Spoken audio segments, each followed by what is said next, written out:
Please give it up for Eli McCann.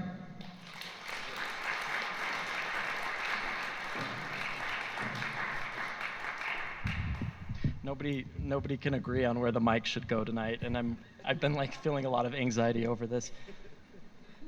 So I'm gonna hold it right here. Several years ago, I met this Canadian woman who used to tell these stories that would go on for an eternity, and they were horrible to listen to because there was like no story arc or any point to them, and she would tell an excessive amount of details that had nothing to do with anything. And I'm always worried whenever I come here that that's what I'm going to end up doing, and maybe I don't know. But there's this one classic story that my friends will commonly refer to called the Crisco at Costco story. It was a 45-minute story. It was about buying Crisco at Costco, which has a nice ring to it, but that was the most interesting part of the whole story. And it sort of went on for a while of like, well, Dan, I can't do a Canadian accent, but it was like, so I went and looked at aisle 4, and anyway, I ran into this guy I know, Craig. Well, actually, it was a friend of a guy I know. Anyway, so I looked on aisle 4, and this just 45 minutes of this. And I was waiting, like, this story was going on for so long that I thought by the end, like, there was going to be some huge, like, revelation. Mother Teresa bought the last Crisco or something. But no, the end of the story was literally, well, anyway, I found it on aisle 17, but you had to buy it in bulk, and I didn't need that much, so I just left. So my friends and I will commonly, when I like start telling stories, we'll commonly refer to this. Like every once in a while, I'll have a friend stop me like 5 minutes into a story and like, Eli, is this a Crisco at Costco story? Which is code for, is this going anywhere? And I get really offended, and then like 50% of the time I'm like, it is a Crisco at Costco story. I'm a little bit sensitive to that right now because my story actually does start with me going grocery shopping. It was 2007. I was living in Provo, BYU student at the time, and I went grocery shopping, which is the worst thing anybody has to do. It is a terrible thing. None of us should have to do this. It's worse than laundry. It's worse than camping. It's not worse than both of those things combined, but it's worse than each of them individually. And I hate grocery shopping because when I go grocery shopping, I can never find anything. I'm not competent enough to like implicitly know what aisle like peanut butter should be on. And so I like look at the aisle where there's laundry detergent or whatever, and I end up walking like 14 miles through the grocery store every time I go. And so 2007, went grocery shopping. I had just finished walking 14 miles, bought like 3 items, got in my car and started driving home, and I was very cranky. And I was driving through my neighborhood and looking at all of the houses as I went by because I don't think that my neighbors are entitled to privacy from me. I learned this from my mother, who, when I was a child and would go grocery shopping with her, would wander around the store listening to people's conversations, and sometimes we would stay at the grocery store much longer than we had intended so that we could hear the end of the conversations. But I was driving home, and I was looking at all of these houses, and I noticed that there was an old woman lying on her driveway, which is not a normal thing to see. And so I decided to turn around and check it out a little bit more. And mostly because when you see stuff like that, you should, get involved as much as possible, because my mom also taught me when I was a kid that community is caring, and so I wanted to care. And so I pulled up, and I noticed that this old woman was not just lying on her driveway, she was lying in what looked like a pool of blood. It was October, it was near Halloween, it was very appropriate timing for this to happen. She was conscious, and she was trying to stand up, but having trouble doing so. I'm the worst person in the world to encounter an emergency situation because I don't know what to do. I'm not a competent person. I'm not helpful in emergencies. I know this about myself. I'm not trying to pretend to be anything that I'm not. And so, but I was the only person around, and so I felt like I had to get involved. And so I walked up to her and cautiously, and I said, what seemed appropriate at the time, do you need any help, or have you got this? She looked at me like I was the biggest moron she had ever seen. She told me that her name was Grace, that she had fallen and bumped her head, and obviously she was like lying in a pool of blood. And she asked me if I would help her get into her house. She said she didn't feel like she could walk into her house and she needed help doing so. I don't know why I did this. I knew that I needed to carry her into her house, but I didn't carry her the way a normal person would carry another person. Like you like pictured the images of like the 9/11 firefighters like emerging from the cloud of dust holding the victims like they're in the Pieta statue. I like straddled her and like tried to like pick her up to my body like she was a baby I was trying to burp, and walked into the house like I had crapped my pants as her feet like dragged on the ground between my legs. Grace and I got into the house, and it was like I had stepped into an episode of Hoarders. There were magazines like stacked all the way to the ceiling. She had kept everything she'd ever bought, so I knew we were going to get along. And there were, what by my count, maybe 7 or 8 cats, and they were jumping from magazine stack to magazine stack. And then there was over in the corner this parakeet that kept getting up and like flying directly at the wall and crashing into it, dropping to the ground, like going back and like doing the same thing over and over again. And I felt like I had just walked into like the most depressing version of Pee-wee's Playhouse that had ever been recorded. And as I walked in, she said into my ear, because that's where her head was, "I'm so sorry about the mess. Had I known I was going to have company, I would have straightened up." And I like suddenly realized that yes, in fact, I was a guest in her home, and I wasn't sure whether I was supposed to take my shoes off because I didn't know the house rules, but then I was like, I'm dragging like this bleeding corpse through this house right now, like it's probably an exception, at least this once. So she wanted me to take her into her bedroom and put her on her bed, but that felt like a really inappropriate thing to do because she was covered in blood, and so was I by this point. And I didn't want to just plop her onto her bed and have her bed be covered in blood too, so we made a quick detour to the bathroom where I found some towels that were on the floor. And I started dragging the towels with my feet as I was carrying her into her bedroom. And we got into the bedroom. I took the towels somehow and kind of got them onto the bed and tried to like lay her onto the bed as well. As I did this, I realized that I wasn't sure what the next step was supposed to be. So I told her, I can help get you cleaned up. Is there anybody that you want me to call? And she asked me if I would call her son Jimmy. And so I reached for her phone to call her son Jimmy, and suddenly there was a knock at the door, a doorbell rang or something. And I paused for a moment. I wasn't sure whether I was supposed to go get the door, like this wasn't my house, and I didn't want to have to go explain to whoever was at the door, like why this like strange man was in Grace's house covered in blood.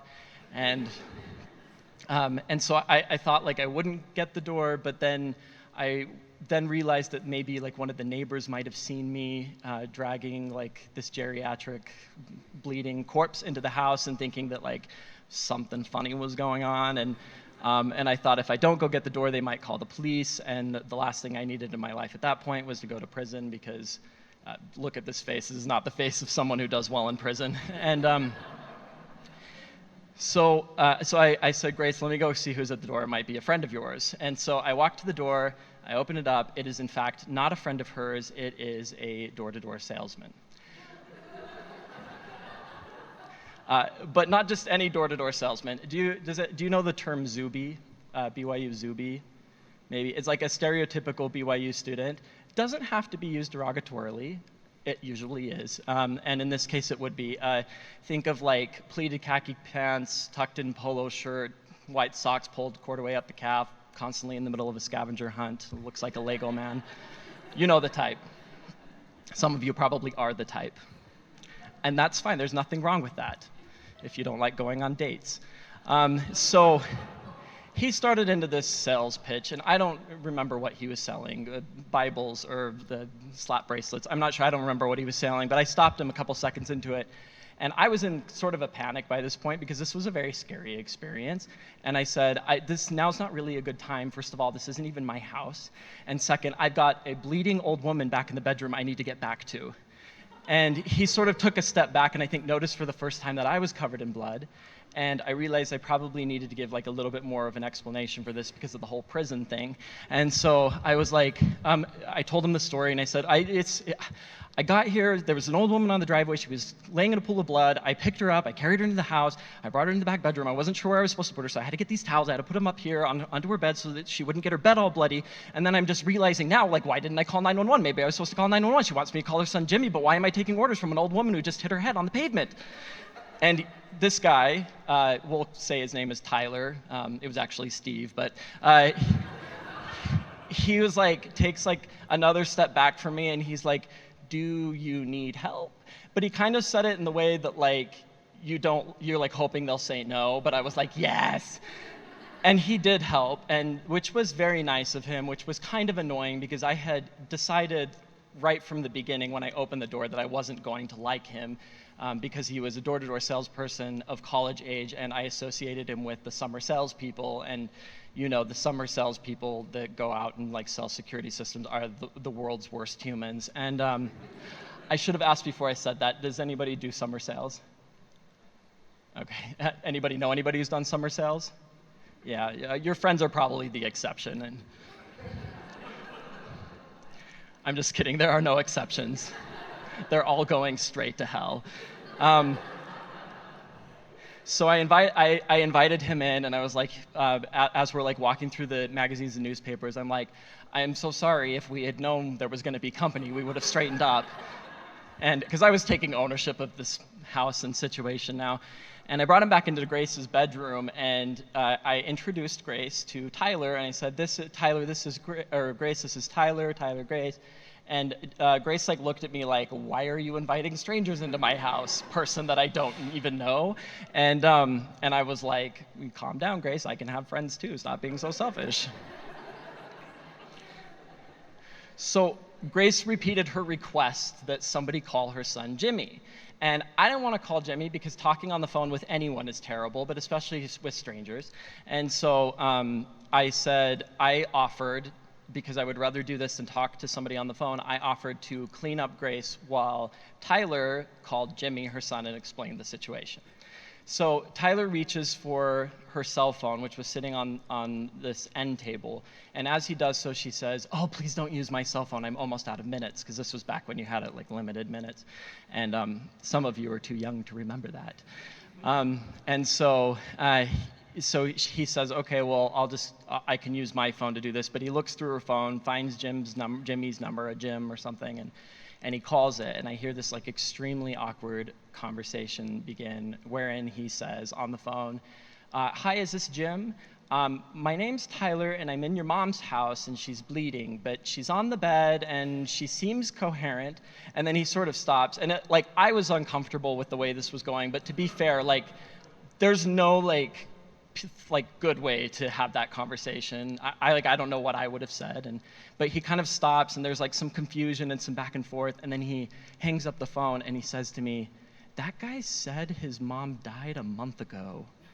And both of us like slowly turn and look at Grace. And I was like, "Do I have old woman ghost blood on me right now?"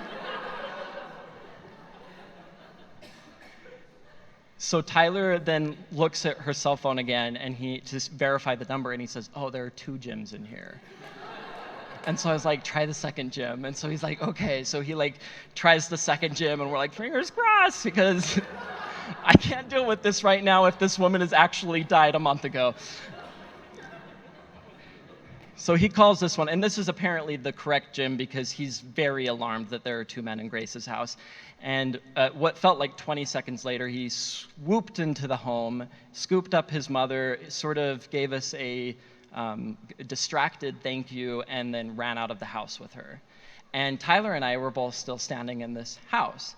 And I'm like, "What do we do now?" And I'm thinking that Tyler and I are both thinking the same thing, but fortunately he spoke before I did, because he said, "Well, I guess I'll take off." And I was going to say, "Let's see what kind of food she has." But so Tyler leaves, and I felt like I couldn't leave because community is caring, and I didn't want to like just exit the situation now without knowing what happened to Grace. And also because my mom always taught me you need to leave a place better than you found it. And this was like not better than I found it, because now there was blood everywhere. And so I thought I would do the nice thing by cleaning up a little bit, starting a load of laundry, soaking like whatever had blood on it. So I began that process.